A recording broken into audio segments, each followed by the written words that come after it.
सियासी खबर का तो वीआईपी अध्यक्ष मुकेश सहनी के एनडीए में शामिल होने की खबरों के बीच उन्होंने सफाई दे दी है। उन्होंने खबरों का खंडन करते हुए कहा कि वो मजबूती से महागठबंधन के साथ हैं और तेजस्वी यादव के नेतृत्व में सरकार वो बनाएंगे। क्या कुछ कहा है मुकेश सहनी ने, जरा वो भी सुनिए।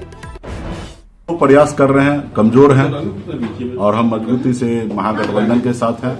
हम अपनी सरकार बनाएंगे तेजस्वी जी के नेतृत्व में और वो लोग उम्मीद करते हैं, ठीक है, हर एक ताकतवर लोगों का इंतजार करना चाहिए और वो मानते हैं कि हमें ताकत है, हमें क्षमता है कि उनके मझधार वाले नैया को पार लगाएंगे। तो ये उनकी सोच है। फिलहाल तो हम महागठबंधन के साथ है, मजबूती से काम कर रहे हैं। दरअसल मुकेश सहनी को सफाई इसलिए भी देनी पड़ी क्योंकि बीजेपी अध्यक्ष दिलीप जायसवाल ने इशारों में ही विपक्ष के एक दल के एनडीए से संपर्क की चर्चा की थी। इस इशारे ने सियासी माहौल को गर्मा दिया।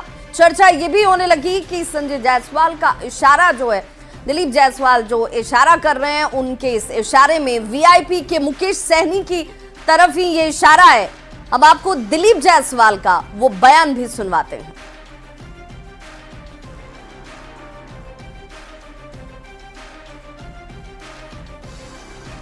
हमारा पांडव तो 5 गठबंधन है और अगर एक है उनके साथ ऐसा गठबंधन में दल है जो हमारे यहाँ प्रयास कर रहे हैं, रात में लुक्का छिपी खेल रहे हैं आजकल। कौन है सर, जरा खुलासा कर।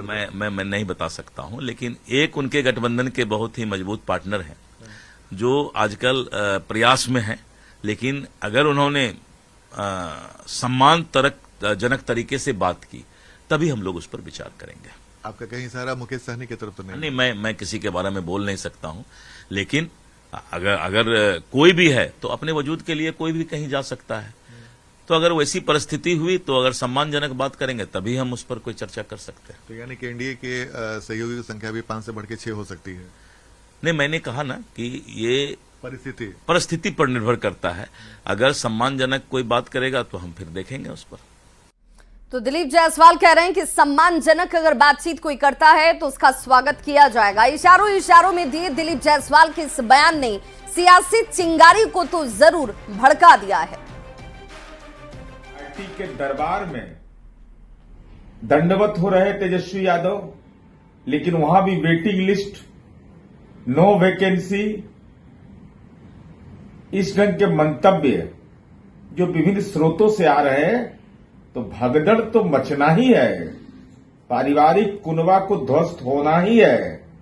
और वो दावा कि हमारे संपर्क में है, तो निश्चित रूप से यह एक महत्वपूर्ण पक्ष है कि अगर संपर्क में है तो भगदड़ तय है।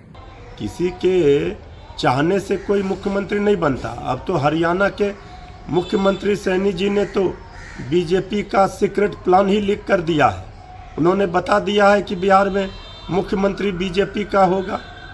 अब आदरणीय नीतीश कुमार जी के सुपुत्र श्री निशांत जी की चाहत है उनके पिताजी मुख्यमंत्री बने, इसमें कोई बुराई नहीं है, लेकिन अब तो बीजेपी ही उनको हटाने पे लगी है। बिहार में इंडिया गठबंधन मुद्दे पे बात कर रही है, बिहार की जनहित की बात कर रही है, तो दिलीप जायसवाल जी को समझ में आ गया कि उनके पैर के तले से जमीन खिसक चुकी है और उसी हवास में उनके बेहोश हो गए और कुछ भी अनर्गल सब बोल रहे हैं। अरे आप देखिए मांझी जी कहाँ जाएंगे, मांझी जी कल से चिल्ला रहे हैं, संभाल के रखिए कहीं वो आपके हाथ से निकल ना जाए।